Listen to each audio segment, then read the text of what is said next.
Hello students, this is Dr. Ben. I'd like to work out another problem that has to do with rotational equilibrium. So here we have another situation involving a beam or a boom, and here we're using it to support a person who's sitting on top of it. It's kind of an odd geometry, but it's something that can exist. So let's begin by drawing a force diagram for the beam itself, the rod.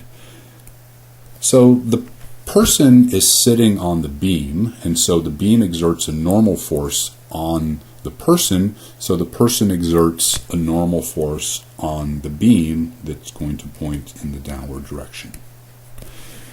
Alright, tension in the cable is going to point up and to the left.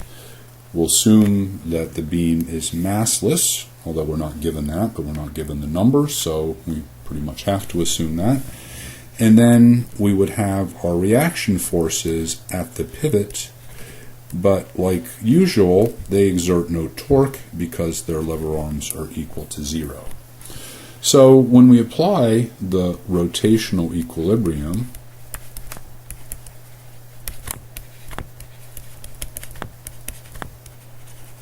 to the beam itself, there are only going to be two different terms in the torque equation because there's only two of the four forces that cause torque.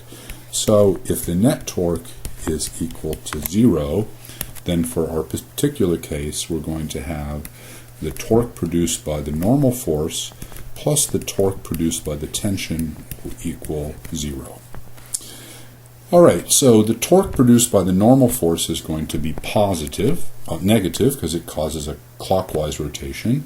So that'll be negative N L over 2 times the sine of 90 degrees. And then the torque due to the tension will be equal to T times L times the sine of this angle, which will be 143 degrees. And those will add up to be 0. So I can rearrange these terms a little tiny bit, and I get TL sine of 143 degrees equals N L over 2 times the sine of 90 degrees. That equals 0, and the lengths should cancel out, so I have T times the sine of 143 degrees equals N times the sine of 90, which is 1, equals N over 2. Alright, so I want to find both the tension and the normal force, so obviously I can't do that just from one equation. So I need to go back and to look at the forces that act on the problem, because in rotational equilibrium the sum of the forces should also be equal to 0.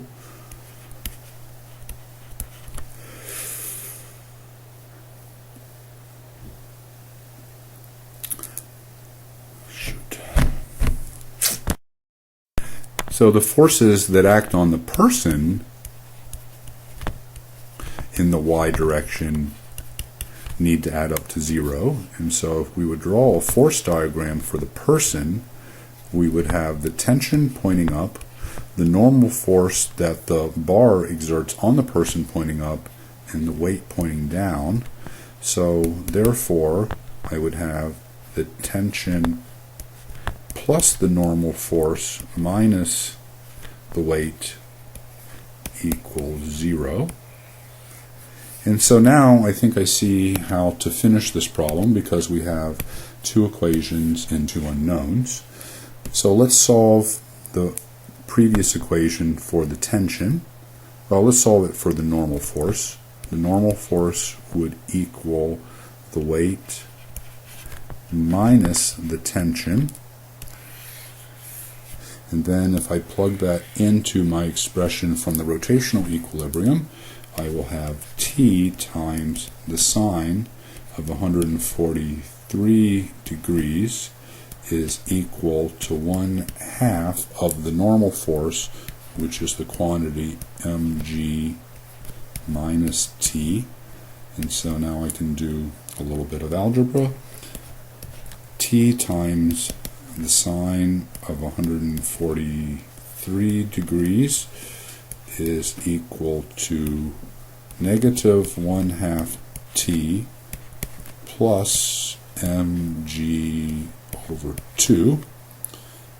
So I'll take the negative t over 2 to the other side and factor out a sine of 143 degrees plus 1/2 equals mg over 2.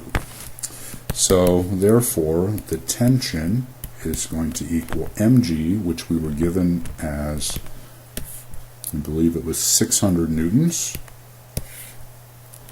So we have 600 newtons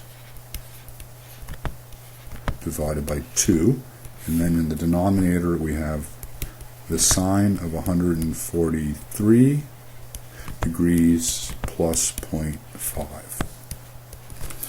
Alright, so we'll get our calculator out. Let's do the denominator first. 143 sine plus 0.5, and then we'll take the reciprocal of that number times 300, and that gives us 272 newtons. 272 newtons for the tension. And now that we've got the tension, we can solve for the normal force. It's going to be equal to the weight minus the tension. So I'll take this number and make it negative and add it to 600, and that gives us 328 newtons. So the tension in the cable is 272 newtons. The normal force that the rod exerts back on the person is 328 newtons. And again, to summarize, we had to solve this problem in 2 stages. We used rotational equilibrium to find a relationship between the forces, and then we also had to use Newton's second law applied to the person in the y direction.